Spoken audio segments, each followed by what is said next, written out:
स यत्प्रमाणम् कुरुते लोकस्तदनुवर्तते न मे पार्थास्ति कर्तव्यम् त्रिषु लोकेषु किञ्चन नानवाप्तमवाप्तव्यम्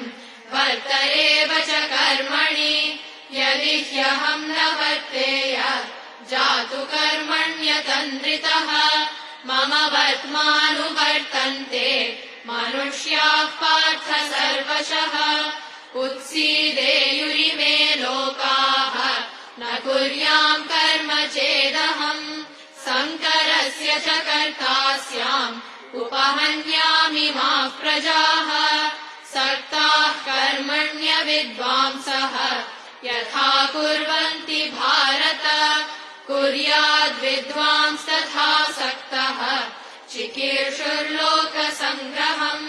न बुद्धिभेदम् जनयेत् अज्ञानाम् कर्मसङ्गिनाम् जोषयेत् सर्वकर्माणि विद्वान् युक्तः समाचरन् प्रकृते क्रियमाणानि गुणैः कर्माणि सर्वशः अहङ्कारविमूढात्मा कर्ताहमिति मन्यते तत्त्ववित्तु महाबाहो गुणकर्मविभागयोः गुणागुणेषु वर्तन्ते इति मत्वा न सज्जते प्रकृतेर्गुणसम्मूढाः सज्जन्ते गुणकर्मसु तान् कृत्स्नविदो मन्दान् कृत्स्नविन्न विचालयेत् मयि सर्वाणि कर्माणि सन्न्यस्याध्यात्मचेतसा निराशीर्निर्ममो भूत्वा युध्यस्व विगतज्वरः ये मे मतमिदम् नित्यम् अनुतिष्ठन्ति मानवाः श्रद्धावन्तो न सूयन्तः मुच्यन्ते तेऽपि कर्मभिः ये त्वेतदभ्यसूयन्तः नानुतिष्ठन्ति मे मतम्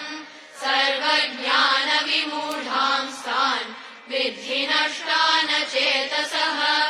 सदृशम् चेष्टते स्वस्याः प्रकृतेर्ज्ञानवानपि प्रकृतिम् यान्ति भूतानि निग्रहः किम् करिष्यति इन्द्रियस्येन्द्रियस्यार्थे रागद्वेषौ व्यवस्थितौ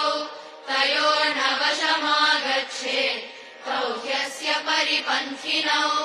श्रेयान् स्वधर्मो विगुणः परधर्मात् स्वनुष्ठितात् स्वधर्मे निधनम् श्रेयः